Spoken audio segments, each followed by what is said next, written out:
ಮಾನ್ಯ ಸಚಿವರು. ಅಧ್ಯಕ್ಷರೇ, ಸ್ವರೂಪ್ ಅವರು ಲಾಸ್ಟ್ ಟೈಮ್ ಹಸನ್ಗೆ ಕಾರ್ಪೊರೇಷನ್ ಕ್ಯಾಬಿನೆಟ್ನಲ್ಲಿ ಆಗಿ ತೀರ್ಮಾನ ಆಗಿ ಕಾರ್ಪೊರೇಷನ್ ಅಂತ ಡಿಕ್ಲೇರ್ ಆಗಿದೆ. ಆದರೂ 2-3 ವಿಲೇಜಸ್ ಬಿಟ್ಟು ಹೋಗಿದೆ ಅಂತ ಪ್ರಶ್ನೆ ಕೇಳಿದ್ದಾರೆ. DC-ಲಿಂದ ಏನು ರಿಪೋರ್ಟ್ ಬಂದಿದೆ ಅದು ಎಲ್ಲ ವಿಲೇಜಸ್ ಸೇರಿಸಿದ್ದಾರೆ. ಇನ್ನೂ 1-2 ವಿಲೇಜಸ್ ನಿಯರೆಸ್ಟ್ ಇದೆ, ಅದು ಇನ್ಕ್ಲೂಡ್ ಮಾಡಬೇಕಂತ ಕೇಳಿದ್ದಾರೆ. ನಾನು DC-ಲಿಂದ ರಿಪೋರ್ಟ್ ತರಿಸಿ ಅದು ಇನ್ಕ್ಲೂಡ್ ಮಾಡಿಸ್ತೀನಿ. ಸನ್ಮಾನ್ಯ ಸಭಾಧ್ಯಕ್ಷರಲ್ಲಿ ಸರ್ 8 ಕಿಲೋಮೀಟರ್ ಸೇರಿಸವ್ರೆ, 1.5 ಕಿಲೋಮೀಟರ್ ಬಿಟ್ಟವ್ರೆ ಅಂತ ಅವ್ರು ಹೇಳ್ತಾ ಇರೋದು. DC-ಲಿಂದ ಏನು ರಿಪೋರ್ಟ್ 1.5 ಕಿಲೋಮೀಟರ್ ಐತೆ ಅಲ್ಲಿ 8 ಕಿಲೋಮೀಟರ್ ಕರೆಕ್ಟ್ ಇದೆ. ಸನ್ಮಾನ್ಯ ಸಭಾಧ್ಯಕ್ಷ DC-ಲಿಂದ ಏನು ರಿಪೋರ್ಟ್ ಬಂದಿದೆ ಅದು ಸೇರಿಸಿದ್ದಾರೆ.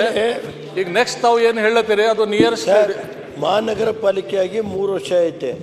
ಕೆಲವು ಭೂ ಮಾಫಿಯಾದರು ಸೇರಿ ಇವತ್ತು ಇನ್ನೂ ಹ್ಯಾಂಡ್ ಓವರ್ ಮಾಡೋಕ್ಕೆ ಜಿಲ್ಲಾ ಪಂಚಾಯತಿಯಿಂದ ಕೆಲವು ಪಂಚಾಯತಿಗಳು ಹ್ಯಾಂಡ್ ಓವರ್ ಮಾಡೋಕ್ಕಾಗ್ತಾ ಇಲ್ಲ. ಅದನ್ನು ದಯಮಾಡಿ 18 ಜನ ಅಧಿಕಾರಿಗಳ ಮೇಲೆ ಈಗಾಗಲೇ ಕ್ರಮ ತಗೋಬೇಕು ಅಂತ ಹೇಳಿ DPR ಕಳಿಸಿದಿರಿ. ಒಂದು ಮೀಟಿಂಗ್ ಕರೆಸಿ ಫೈನಲ್ ಮಾಡಿ. ಮೊನ್ನೆ ಸಭಾಧ್ಯಕ್ಷ ನನ್ನ ಪ್ರಶ್ನೆಯನ್ನು ನಿಮ್ಮ ಸಭಾಧ್ಯಕ್ಷರು ಕೇಳಿದ್ರು. ಇಲ್ಲ ಸಭಾಧ್ಯಕ್ಷ, ನಮಗೊಂದು ಮಾತಾಡೋಕೆ ಅವಕಾಶ ಕೊಡಬೇಕು ತಾವು. ಈಗ ಏನು 37 ಹಳ್ಳಿ ಸೇರ್ಪಡೆ ಆಗಿದೆ ನಮ್ಮ ಮಹಾನಗರ ಪಾಲಿಕೆಗೆ.